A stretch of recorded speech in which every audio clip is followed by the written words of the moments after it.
Hello, my name is Kevin Patton, and I'm a therapist in Hackney.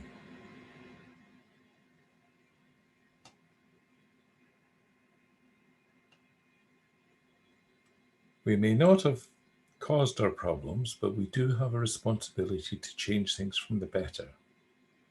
We can start by stepping back from the thoughts and feelings that suck the joy out of our lives and make us feel small.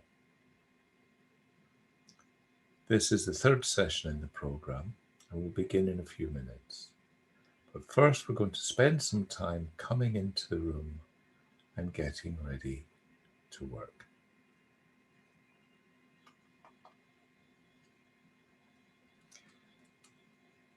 Going to settle yourself, make yourself comfortable. Take 10 slow, deep breaths. Focus on breathing out as slowly as possible until the lungs feel completely empty. And then allow them to refill all by themselves. Don't do anything special here.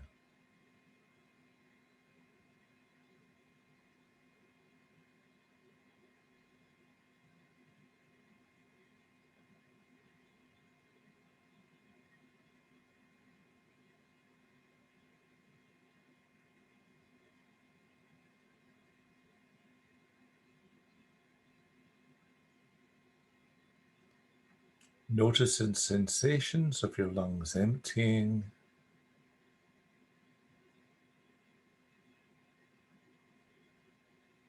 Notice them refilling.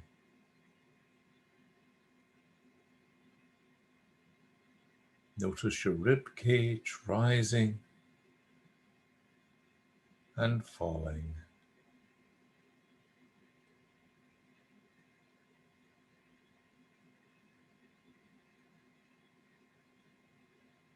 Become aware of the gentle rise and fall of your shoulders.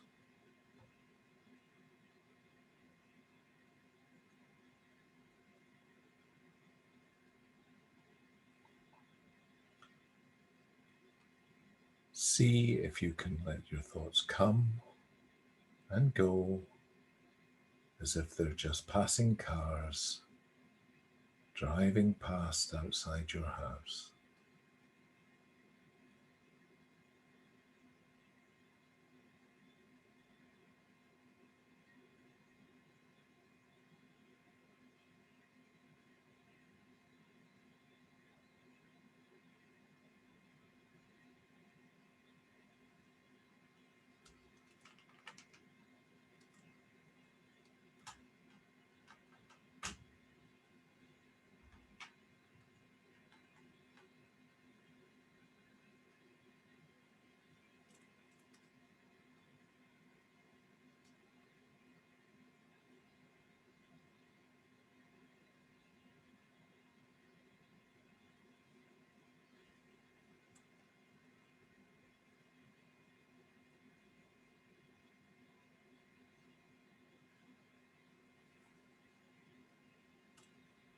Expand your awareness simultaneously. Notice your breathing and your body.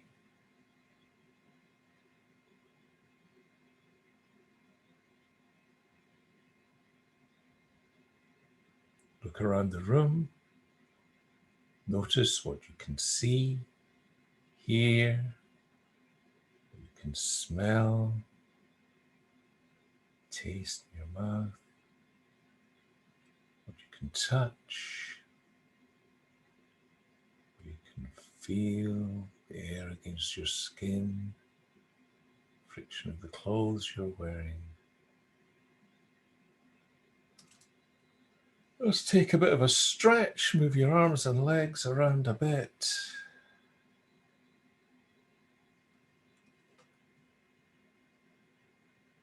Now, begin.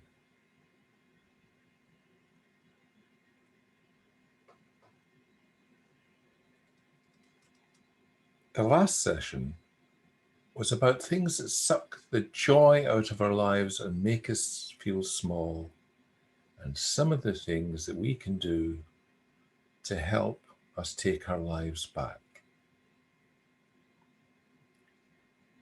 We looked at the DARE skill set. This is all about diffusion, the first skill in the set.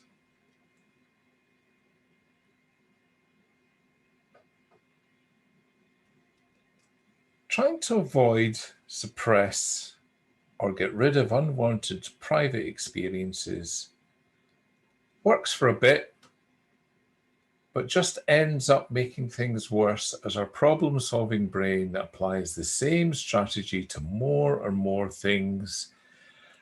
And what started out as a useful little tool becomes a crutch that we tell ourselves we can't do without. Avoidance works in the short term, that's why we do it. But it comes at a cost, and it makes things worse in the longer term. These avoidance strategies that we get involved in, they're often bad for our health, our wealth, our relationships.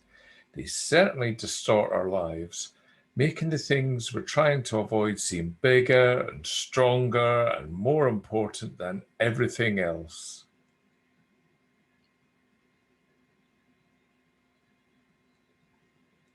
Remember that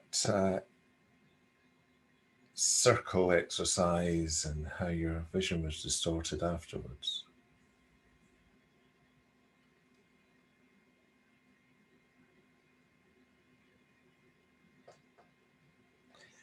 The DARE skill set helps us stop being controlled by our thoughts and feelings and start doing things that can move us towards the people we want to be and we really are, and the lives that we know we really should be living.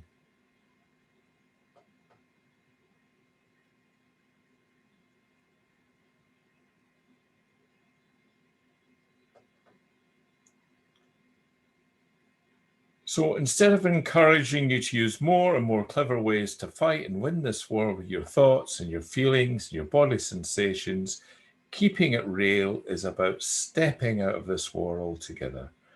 We alter the impact of thoughts and feelings by stopping the struggle with them rather than relying on our ability to change their form or frequency. We're going to practice some techniques to help us do that, so that we know deep in our bones that these experiences aren't all powerful and we don't have to fear them. When we know this, we can let ourselves get on with doing the things that are interesting and fun and let our thoughts be.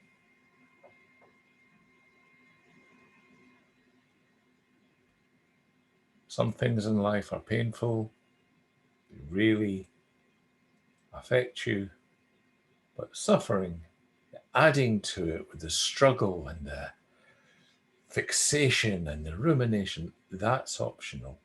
You don't have to do that. Feel the feeling, recognize that you are a person experiencing that feeling, that the feeling is not you. Let it be. Come back to what's important and then do that thing.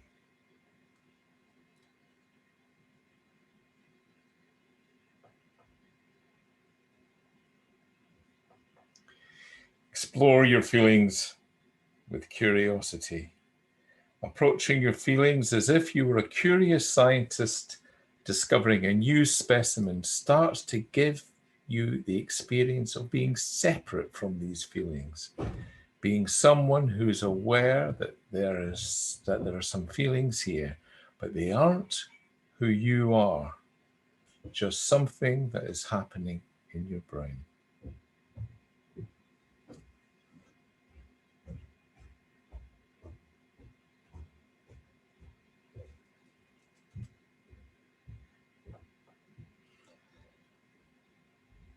The basic idea is to move away from being caught up in our thoughts and feelings, shifting our brain activity away from the amygdala to the prefrontal cortex by thinking about the very fact that we are having an experience, that we are thinking. fMRI scans show that as we shift to using this part of our brain, activity in the amygdala slows down. The thoughts and feelings just don't hit us as hard, and we can focus on doing something that will improve our lot. The bad news is that unless we actually then go on to do that thing that improves our lot, the thoughts and feelings will keep coming back.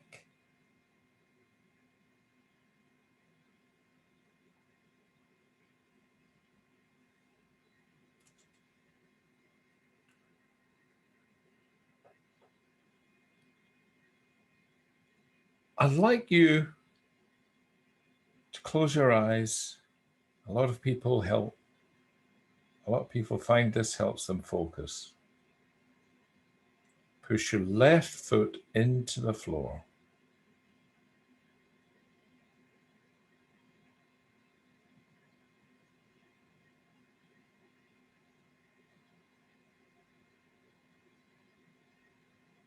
Now tell yourself that you're having a thought about your left foot.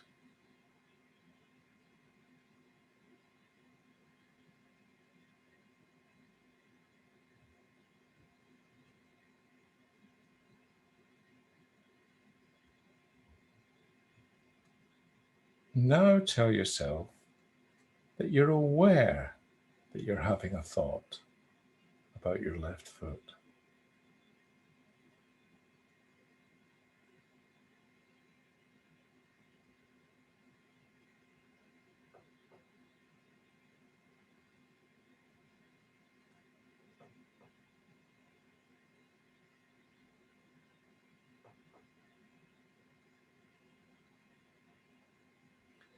Most people find that when they do this, the sensation decreases a bit.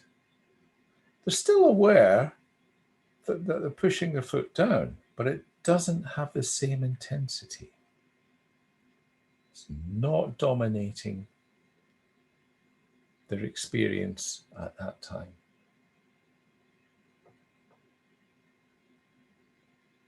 Call this diffusion. You're just creating a distance between your thoughts and feelings and bodily sensations and who you are. You're not getting caught up in them. So they're not affecting what you do as much. So noticing your thoughts and feelings, holding them lightly, not trying to get them to go away, they're still there.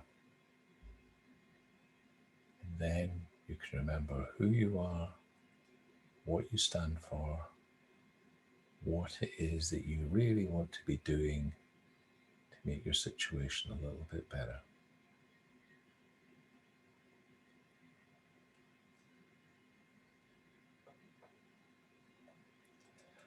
So we're going to revisit Leaves on the Stream.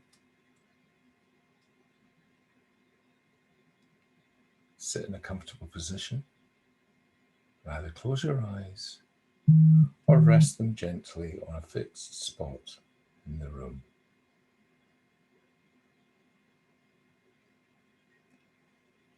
Visualize yourself sitting beside a gently flowing stream with leaves floating along the surface of the water.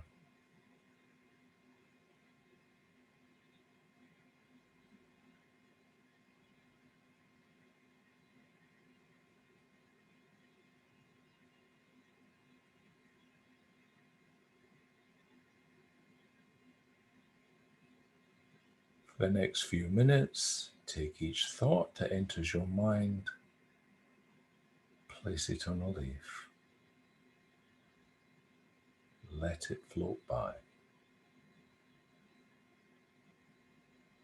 do this with each thought. Pleasurable, painful, neutral. Even if you have some joyous and enthusiastic thoughts, place them on a leaf and let them float by.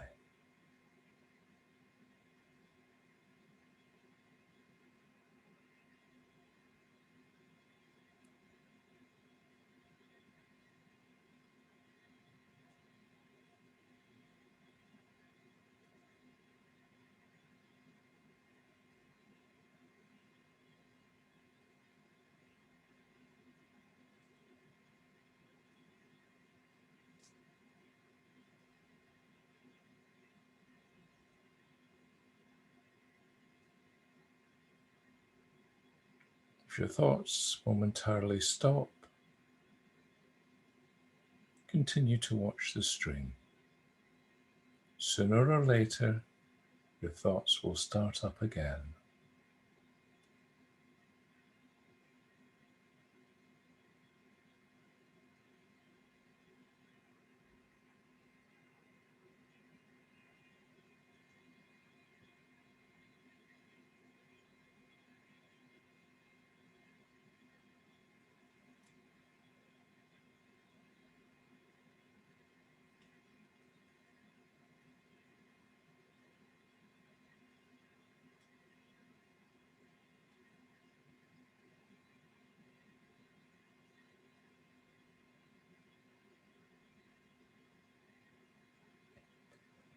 Allow the stream to flow at its own pace.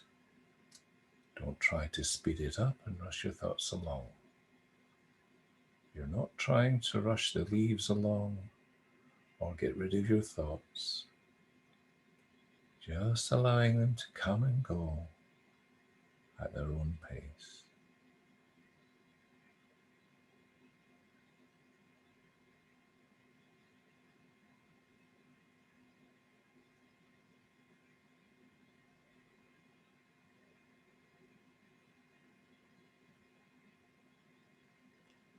If your mind says, this is stupid, I'm bored, I'm not doing this right, place those thoughts on leaves. Let them pass too.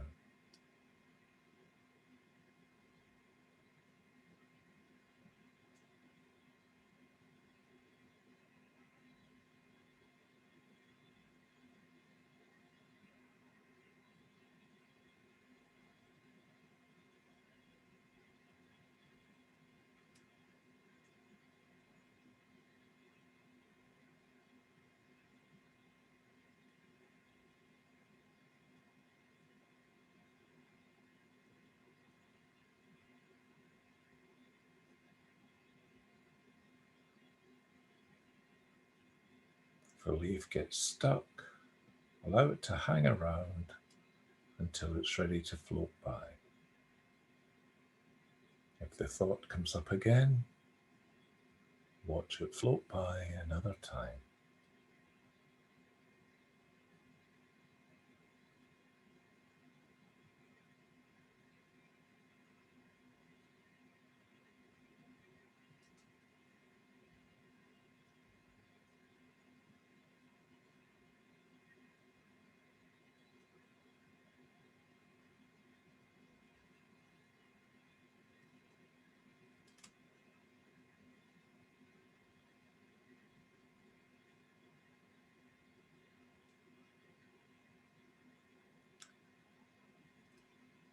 If a difficult or painful feeling arises, simply acknowledge it.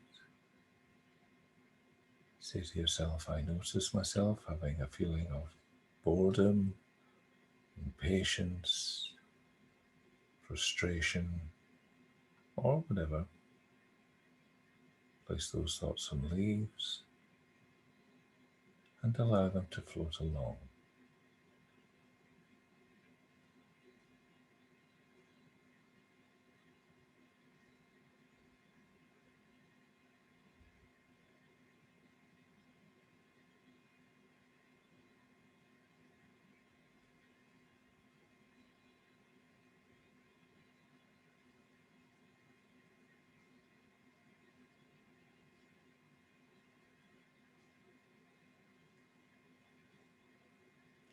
From time to time, your thoughts may hook you and distract you from being fully present in this exercise. This is normal. This is the point of the exercise. As soon as you realize that you have become sidetracked, gently bring your attention back to this visualization exercise.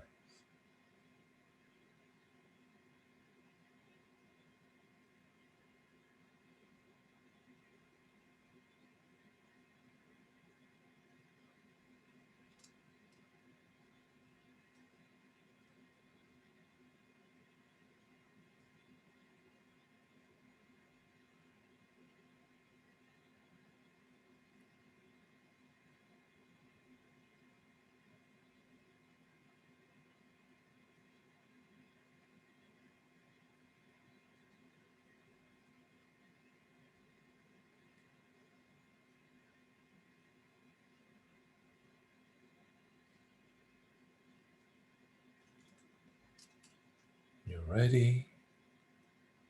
Just open your eyes. Take a breath. Have a stretch. And we're going to look at another diffusion exercise.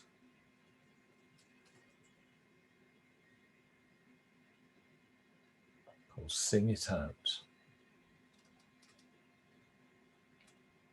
When our inner critic can say things like, I'm a stupid fat lump, and with repetition, it becomes the lens through which we experience our lives, to the extent that anything that happens is happening in the context of us being a stupid fat lump.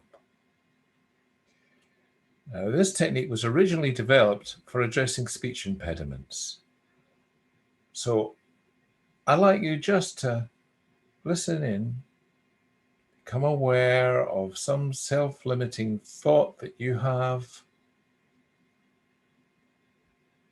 I want you to, in your head, give that thought a silly voice and sing it out loud to begin with, and later in our heads. I'm a stupid fat lump. Repeating it in a different silly voice each time makes this much more effective. The idea is to shift our focus to the voice and the act of singing, away from the meaning of the words. This shift in focus reduces the impact of the thought and takes away its power to make us feel bad and do all sorts of things to try and sort this out. Focusing on the voice and the song and the performance, you are a person who is aware that they're having a thought and then expressing it, rather than, I'm feeling this, it must be true, it's part of me, it's who I am. Because it's not. It's just a signal in your brain that with practice gets activated again and again and again as your brain strengthens the neural pathway that lights up that little cluster of neurons.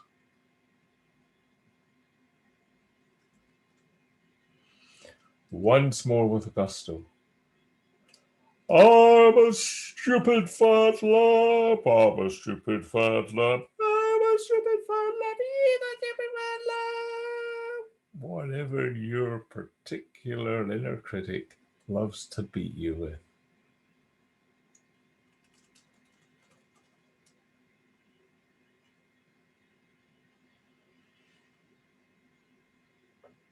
So imagine that you're given a parrot. This is just a parrot. It doesn't have any special knowledge or wisdom or insight. It's bird-brained after all. It recites things parrot fashion. Without any understanding or comprehension, it's a parrot. However, this particular parrot is poisoned. And this poisonous parrot has been specifically trained to be unhelpful to you, continuously commenting on you and your life in a way that constantly puts you down, criticizing you.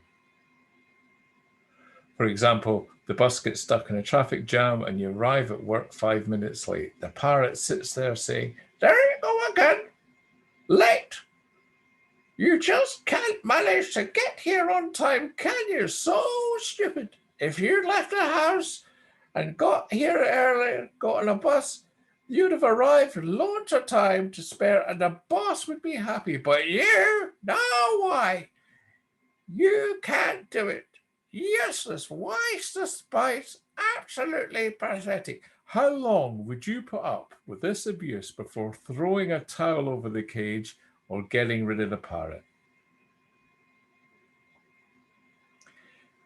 Yet, we can often put up with the thoughts from this internal bully for far too long, decades. When we hear that parrot, believe that parrot, and naturally get upset by what it's saying about us, it then affects the way we live our lives, the way we behave towards other people, how we are, what we think about others, what we think about the world, and how we think and feel about ourselves. We can learn to use the antidote. Just notice that parrot and its silly parrot squawking voice. Cover the cage. There's that parrot again. Do I have to listen to it? It's just a parrot. Remember who you are, what you stand for, and what you want to happen next, and what you can do to maybe make that happen. Then go do it. Let the parrot sit in the dark, squawking to itself. It'll eventually get tired. If you're not responding to it, it'll just give up. You'll notice it less and less.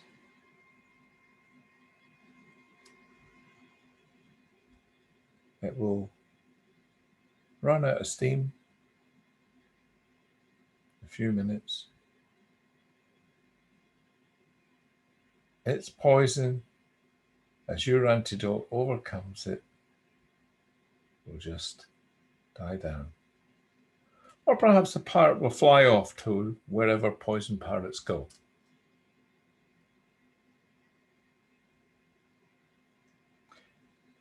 This exercise is quite similar to the last one.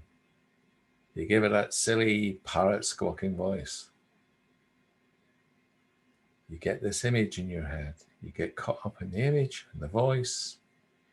You're stepping back from the content of the thought. And then it's having less meaning and less power over what you do. You are a person who knows that they're having a thought rather than you are stupid, useless, pathetic, whatever. The next exercise is a kind of further refinement on this theme.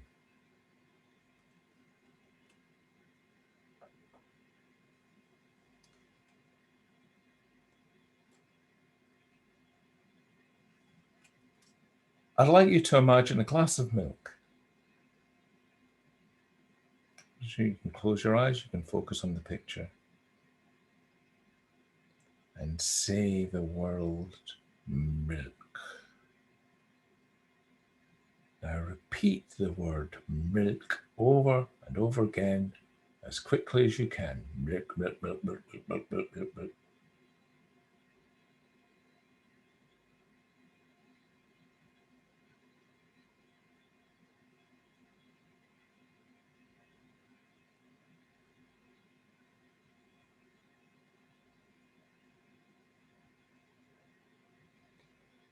Most people find that the word loses its meaning and becomes a nonsense sound. You can do this with any thought. Say it out loud as quickly as you can, over and over again. It stops having any meaning. It stops having any power. You are then free to pay your attention to something that really matters and get on with living life the way you want to.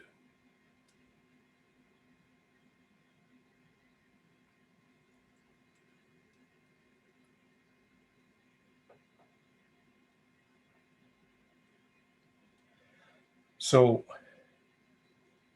in this video, we practiced the 10 breaths exercise. We noticed that we were being aware of having some thoughts. We revisited Leaves on the Stream. We practiced singing our thoughts in a funny voice to gain some distance from them. We imagined our inner critic as a poisoned parrot to externalize it.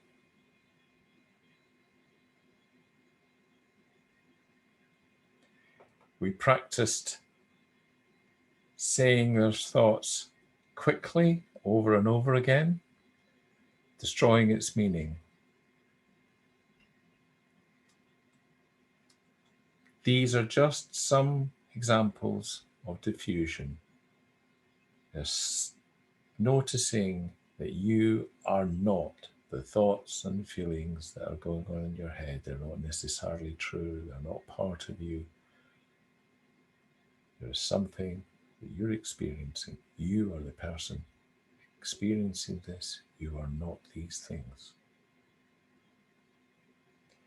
How might you use this stuff to help you move towards the life you want to live?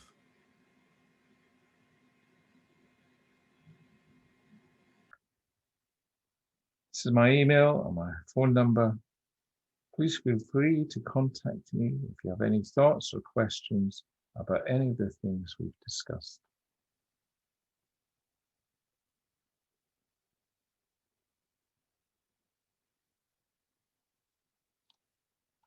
Thanks a lot for watching.